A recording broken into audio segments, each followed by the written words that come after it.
Welcome to the FemiNinja Project. I am your host, Cheryl Ilov, middle-aged ninja hiding in plain sight, dedicated to restoring human dignity one person at a time and helping you unleash your personal power.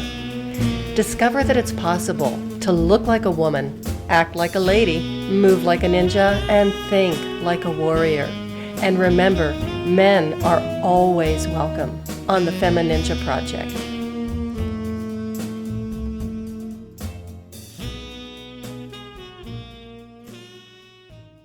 One of the things that is so closely related to our personal power is how we feel. I mean, literally, how we feel. And when we're hurting, when we have pain, we just really aren't at our best. And that's something that actually does chip away at our power because it's hard to feel strong. It's hard to feel grounded. It's hard to feel powerful when you are having pain.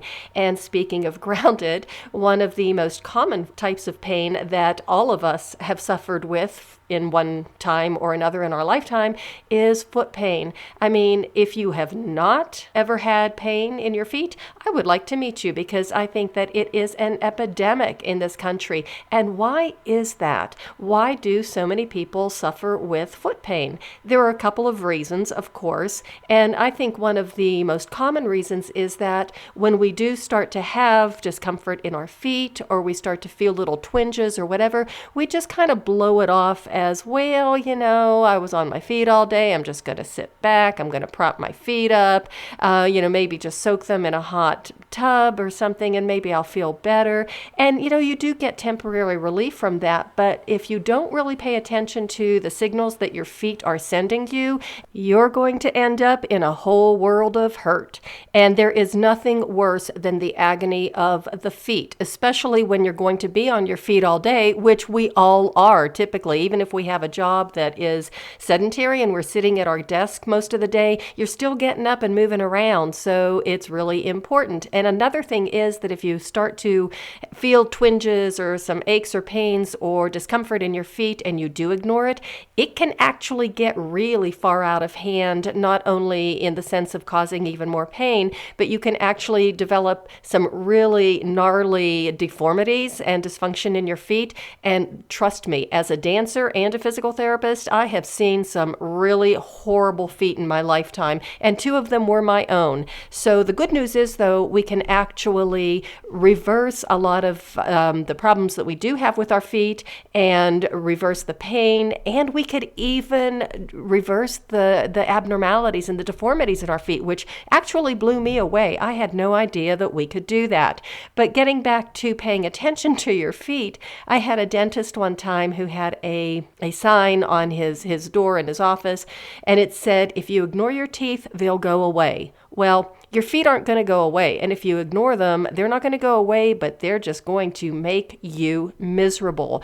So one of the things that really contributes to foot pain and foot dysfunction and deformities are our shoes and the type of shoes that we wear. So I'm not saying that we're supposed to be walking around barefoot all the time, because personally I hate going barefoot, but just think of what we do. I mean, even from the time we were very, very small, some of us even before we were able to walk, our feet were crammed in a pair of shoes. And when we were babies, it was because, isn't that cute? You put a little pair of shoes on the baby and it just looks so adorable. When I was little, when I was a baby, the shoes were really hard and, stiff, and really, I have no idea what their function was.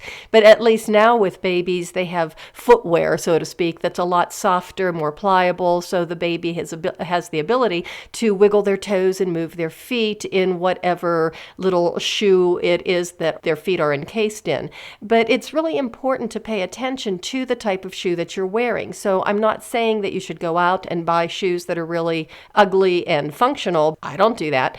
But you have to be able to reverse the amount of time that you spend with the foot crammed into a shoe to the time that your foot has a chance to breathe, to expand, to spread out, so to speak. Because the typical shoe box that, the shoe, the shank, which is the bottom of the shoe, and then the box, which is where the toes and the ends of the metatarsals are encased, are usually incredibly confining, especially in women's footwear. If you're wearing a lot lot of high heels, it actually crams your toes together, and not only your toes, but the bones, your tarsal bones, that are the ones extending into the toes. But it's not just your feet that are getting strained and getting messed up, because all of your muscles and your tendons and the nerves connect to other structures in your ankle and your lower leg, which of course is then connected to the upper leg, the hip, the low back. It goes all the way up and down the kinetic chain, what we call the kinetic chain in physical therapy,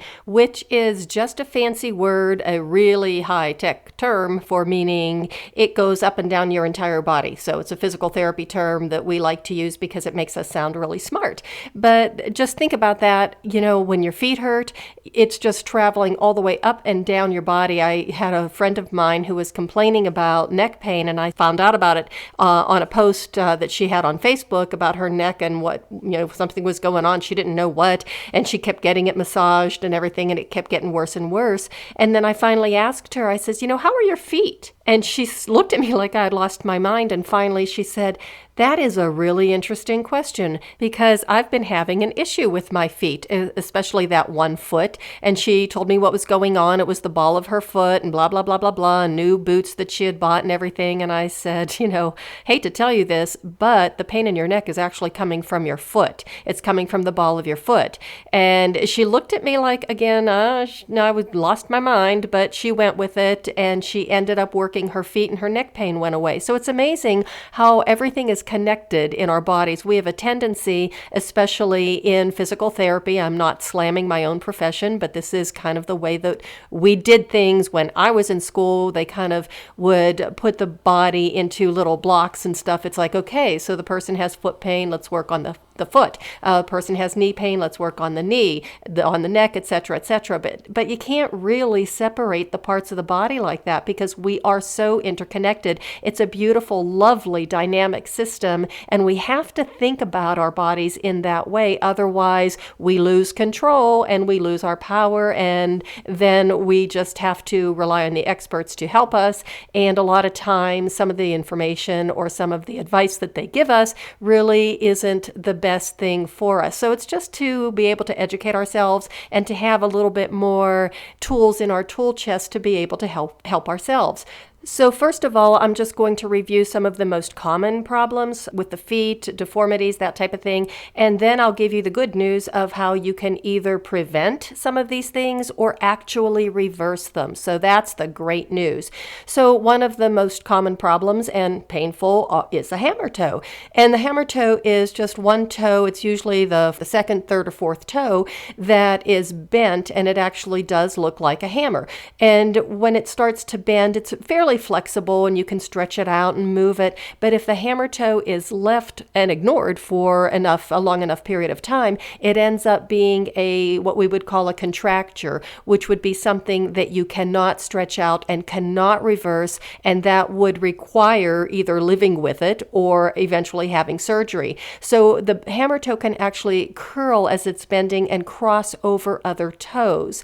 Again, not only looking really bad, but it is incredibly painful and can just continue to get worse and worse and worse. So my mom had a really bad hammer toe. She also had a huge bunion on one foot. It was just her right foot. And that toe was crossing that by the time, she was in her late 70s and 80, she actually had to wear something that she referred to as a toe bra, which was something that she would slip over her toes that would separate that toe from her big toe and give her just a little bit of relief. But it was a temporary fix, and at that point, surgery was just not an option because she had a lot of other things going on, like that little leukemia thing. So having a hammer toe was really not that big a deal considering everything else she was dealing with. So if you do notice that you're having a toe that is starting to curl, it can be dealt with, and we'll review that at the end. But it's actually caused by an imbalance in your muscles, your tendons, and your ligaments of the foot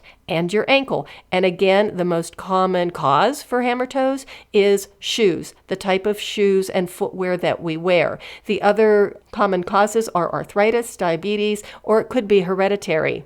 Just like my mom, I have bunions actually on both feet, but the one on my right foot is much worse than the one on my left. And I was starting to get that hammer toe, and I was starting to get that crossover, and I was also starting to get something called a Morton's neuroma. And a Morton's neuroma is incredibly painful. It's usually at the base of the second or the third toe, and it feels like you're walking on a really hard pea or a marble that is the size of a pea, and every single step is excruciatingly painful. So you try and walk without rolling through the foot, the front of the foot, and again, that messes everything up and down the kinetic chain, because then with that abnormal walk, because you're trying to protect the toe that has the Morton's neuroma, you're putting abnormal forces up and down your entire body, so you're messing up the function of your hip, your low back, even your neck and your shoulders. Again, one thing affects everything else. So because I was getting that and I was determined to do something about it, so just the first thing I did, and I hadn't researched it, but I just went with my intuition, and I had something called this pain cream. There was a woman up in a small town called Idaho Springs, which is on the way up to the mountains, and she had this incredible little shop. She was a Native American, and she made all of her own body care products. And she made something called this pain cream. She called it Geronimo pain cream, and it was phenomenal. It had all natural botanicals in it that were anti-inflammatory, which was arnica, white willow bark, calendria, comfrey, peppermint, tea tree, and a bunch of other stuff in it, and it smelled good. So when you would rub it on your skin, it would just absorb right into the skin, and you could actually feel it taking the pain away. So it had worked pretty well with my husband and his arthritic knees. It had worked pretty well with just simple aches and pains that I had had along the way. So I thought, I'm just going to try and put this on my foot and see what happens. For 5 days in a row, I rubbed the pain cream into my foot, and I put a sock over it and went to bed. And so I did that for 5 nights in a row. By the end of the 5th night, I didn't have that pain from the Morton's neuroma. And that's when I figured I might be onto something. So I started looking into it a little bit more. And this was about the time that they came out with those Vibram, what I think was called Vibram shoes, or the 5-finger shoes. They look absolutely hideous. They are so ugly, but they're this kind of like thick rubbery type of fabric or whatever. And they actually have slots for each toe. And a couple of my clients had bought them, and they swore by them. They thought they felt so good on their feet, but I could not bring myself to even try a pair on because they looked so ugly. And, there's only so much I will do for my health and wellness before the vanity kicks in, and I'm not going to wear those shoes. But I did find socks that had the same effect, that they had like 5 little toes, and I bought the socks and I wore them, tried wearing them at night, and they felt really good at first. They were awkward, hard to get on because my toes were so crammed together. Just being able to separate my toes to get the socks on was exercise in itself. I'm sure you know what I mean. And if you got those socks, you would find out for yourself. But they felt really good at first. After about an hour, I would wake up ripping them off because I couldn't stand it anymore. But eventually I got used to it, and it started to change the shape of my foot just a little bit. I had gone to my chiropractor, and he was looking at my feet, and he said, "Socks." And I says, "Yes, Mark, socks.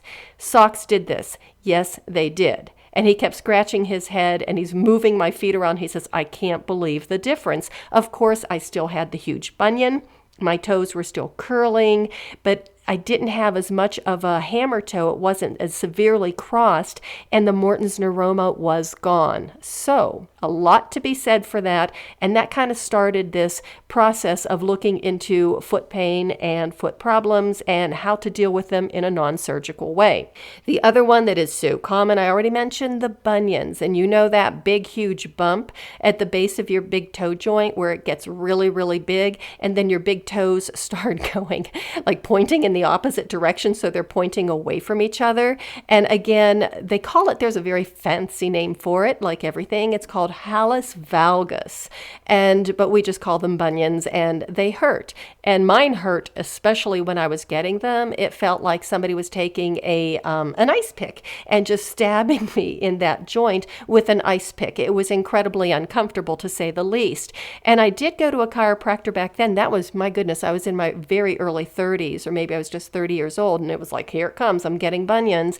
And a ballet teacher of mine sent me to her chiropractor, and he just explained to me how I needed to make the joint more mobile, and I needed to mobilize it myself, and I need to get the joint more synovial. And I had no idea what the heck he was talking about, but I was listening to him. And he showed me how to hold my foot stable with one hand, and then with the other hand, I could gently do like a traction to the big toe joint and just gently pull on it to create space between the joint of the big toe and the joint of where the bunion was. So it's where that metatarsal, the metatarsal head, was connecting with the base of the big toe. So just doing that was like a self-traction. And then he showed me how to, with that traction going, with that pull, that distraction is what he called it, to slide the joint up and down a little bit to get the synovial fluid moving. Again, it made no sense to me back then because I wasn't a physical therapist, but I religiously did the movement anyway, or did the stretch, and it did help a little bit. So that is another thing that you can do for that. But it's really funny because one of the articles that I researched when I was preparing for this podcast was that the only solution, the only treatment for bunions was surgery. End of discussion. Nothing else was going to help. And they did say that there were some devices, you can go online and look for a lot of different products for bunion care or foot health. And they make these splints that are really hard and inflexible that will pull your toe joint more into alignment and leave it there. And you're supposed to sleep with that. And I think that would be incredibly uncomfortable. But that's supposed to line up the toe joint. But then after you take the splint off, it just goes boing back to its original position. So that's what the article said. You can use things like that, but it's a temporary fix. It's like wearing eyeglasses. You can see when your glasses are on, but once you take them off, you can't see. So again, they said that the only solution would be surgery. But, a surgery, when it's necessary, is a wonderful thing. And thank God we have such wonderful modern technology that we can have things like that corrected with surgery. However, I did have a client who was hell-bent on having surgery, having his bunion fixed. And I was trying to talk him out of it because he had already had several back surgeries and had a really severe infection with one of them. And I says, I don't even know if they would do surgery, on your bunion because of the infection that you had before. And he said, oh yes, he had gone to the physicians and they all said he was cleared for surgery. Well, this man was a retired physician himself. He went in for the surgery and he did get an infection, and he was in the hospital for 9 weeks, including, extensive rehab facility over a bunionectomy. So if I can reverse something myself by doing some exercises, I would do that. So anyway, the other one that is very common, and you hear this one a lot, is plantar fasciitis. So your plantar fascia is kind of like the shank of a shoe, like I said, that bottom of your foot, and it's a very, it's not really stiff. It's a stiffer type of tissue, but it does have some flexibility. But again, not allowing the foot to articulate through all of the positions that it can ends up making it really stiff and inflexible and starts pulling on the structures of the foot. It is incredibly painful, and it starts really at the front of the heel bone. So some people will say, well, I just jumped out of bed in the morning and I got this sharp stabbing pain in my heel, and it was all downhill from there. And that is the very first sign of plantar fasciitis. It's something that can be reversed. They also do suggest sometimes surgery if it's severe enough, but what they do is they just cut the fascia and then, it's not pulling on the joints. So those are the things that can happen when we ignore our feet. So just like the dentist, you ignore your teeth, they'll go away. If you ignore your feet, they're going to make your life miserable, and you will wish they would just walk away. What you need to do is start exercising your feet. Like every other part of your body, you can exercise it, you can strengthen it, you can actually change the structure of your body and your bones and your muscles. You can do the same thing with your feet. You have to be dedicated, you have to be meticulous, but it does work. I have seen it not only in myself, but in a small group of friends, in a class that I take. One of my teachers, a mentor of mine, is huge on the feet and working the feet, and that our feet are connected so intimately with every other part of our body that it is absolutely imperative that we work our feet, exercise our feet, and take care of them for optimal health and well-being. So how do we do that?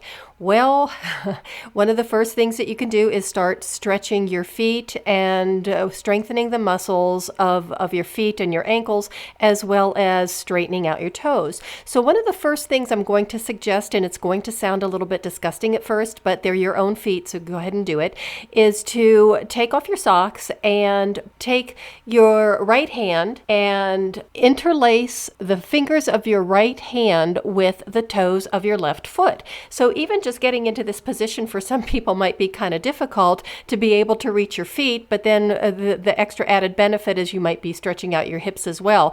But find a way to be able to hold your own ankle, your left ankle, with your left hand, and then slip each finger in between your toes. Now, trying to do this, it might seem like they're impossible and they're just not going to fit, and I had that problem for a really long time because my toes were just so tightly jammed together they weren't going to move. You might want to use a foot cream, a moisturizer to help do that, help lubricate the joints and to be able to help get your fingers in there. And it's probably going to be downright uncomfortable. It might even hurt like heck, but that's okay because it's going to get easier. So as you do that, once you get your fingers in there, just start to gently move your feet, your toes around a little bit with your hand. And you might want to massage even in between your toes, because another interesting point is that there's an awful lot of lymphatic tissue in between our toes. So if we keep our feet healthy, we're actually working our immune system at the same time. So once you've done that and you've massaged your feet a little bit that way, then go ahead and do the other foot. And then with your feet flat on the floor and sitting on the edge of a firm chair, put your feet and your legs in a neutral position, which means 90-90. So you have a 90-degree angle from your knees to your hips and your knees to the floor. And with your feet, look at your feet and then just kind of spread your feet out, spread your toes. So see if you can separate your toes with the muscles of your feet. You've already given your feet the signal that the toes can be separated when you did it manually with your hands. So now it's time for the muscles and the nerves of the feet and the joints to take over. And you might say to yourself, nothing's happening. And if you tell your toes to lift up, so you lift all 5 toes, keep the ball of your feet on the floor and keep the heels of your feet on the floor, and don't roll inside your ankles or outside your ankles, just keep them straight up and down, and lift all 5 toes up. Again, you might say nothing's happening. So even if you can't move your feet yet or move your toes, it's all right. You're already giving the signal, so your brain is actually activating the pathways that would be responsible for lifting and separating your toes. So once you can do that, lift and separate your toes, and it took me several weeks before I could even get my toes to move. But once those toes are up in the air, your feet are solid on the floor, start separating the toes as much as you can and hold that for a couple of seconds. You can then start adding with moving your toes one at a time, and let me tell you something, that was really tough. Bring your big toes down and leave all the rest of your toes up. And then you can switch. Bring all 5 toes up and bring the 4 toes down. So practicing like that and working your feet in that way well, number one, it's incredibly difficult, but you're starting to counteract the confinement and the pressure of your feet being twisted together, and crammed in a shoe or a boot all day long. It just gives your feet a chance to counteract that movement and try and get healthy movement back into your feet. The other thing you can do is to massage the bottom of your feet, which is especially important if you do have plantar fasciitis. So you can take a tennis ball, or even if your feet are too tender, You can use a racquetball. And these are things that are really cheap. You can get them at Target, it doesn't cost much money. And in a standing position, or even if you're sitting down, you put your foot over the tennis ball or the racquetball and just slowly massage your foot over the ball. This is going to do a couple of things for you. You're going to get more blood flow. You're going to get more lymphatic flow. You're going to relax the soft tissue, and you're going to work out some of the knots that you have in your foot. But as you're rolling your foot forward and back over that ball, even though it's a small ball, you're actually going to get some movement in your ankle joint as well, and you'll get some range of motion in your ankle as well as the many, many joints of your foot. So it's a wonderful thing to do, and you can even get some of those reflexology balls they sell at Whole Foods or whatever, the balls with the little knobs on them. But I would be really, really careful with that, especially if you have any kind of diabetes or if you have any kind of neuropathy. Don't do it, because the sensation in your feet is impaired, and it would be really easy to overdo it and to damage your tissues, damage your foot, and you certainly don't want to do that. Another thing that you really have got to do is to stretch your calves, because a lot of us keep a lot of excess tension in our calf muscles, and a lot of that is not only related to the type of shoes that we wear, but the way we stand and how we hold ourselves in an upright position really does have a lot of impact on our legs and our leg muscles. If we're standing in a position of alignment where our weight is balanced perfectly through our skeleton, then the muscles don't overwork. But how many of us do that? And especially when we're fatigued and changing position, a lot of times we have a tendency to overwork our calf muscles. And that really is a huge contributing factor to plantar fasciitis, as well as gripping of the toes, which is going to bunch them together and cause a lot of the problems that we already talked about. So do stretch your calves more than once a day and do it religiously. So it's the runner's stretch. You can lean up against a wall with one leg behind and the front knee bent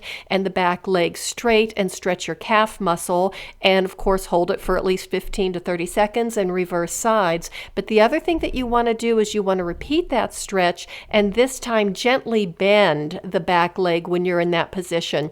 Gently press your pelvis forward, and you're not going to be able to bend your knee very much, but in that bent knee position of the back leg, you're going to get deeper into the tissues of the calf. You're going to stretch the soleus muscle as well as the Achilles tendon, and that's something that is very, very important for foot health. Another thing I wanted to recommend is there is a fantastic book out that I highly recommend, and the title is Whole Body Barefoot: Transitioning Well to Minimal Footwear.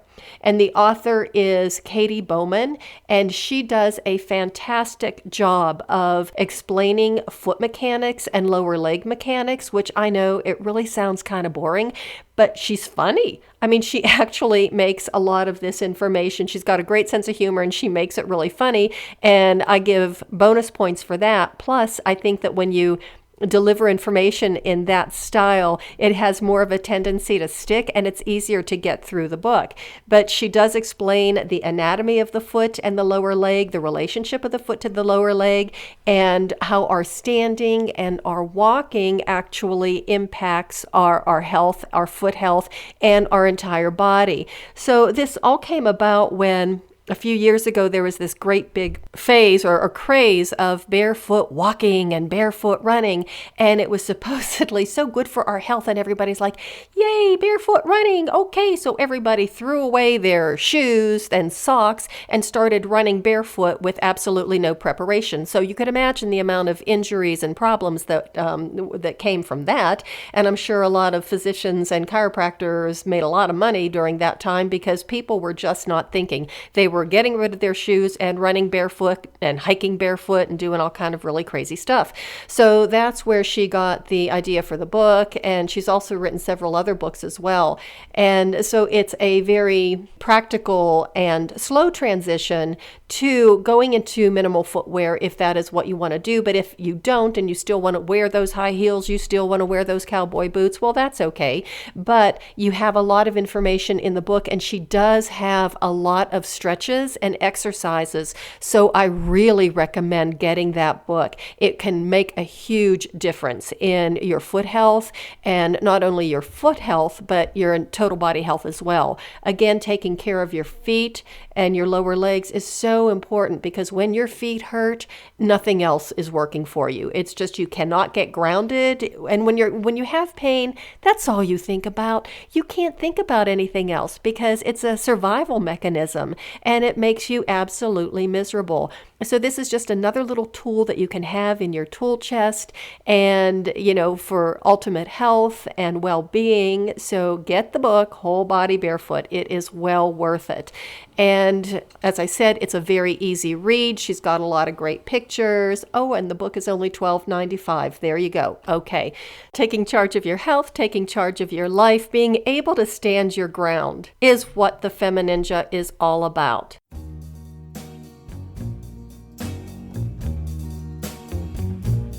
And that's a wrap on another episode of the FemiNinja Project. Thank you so much for listening, and remember, be safe, be strong, and until next time, bye now.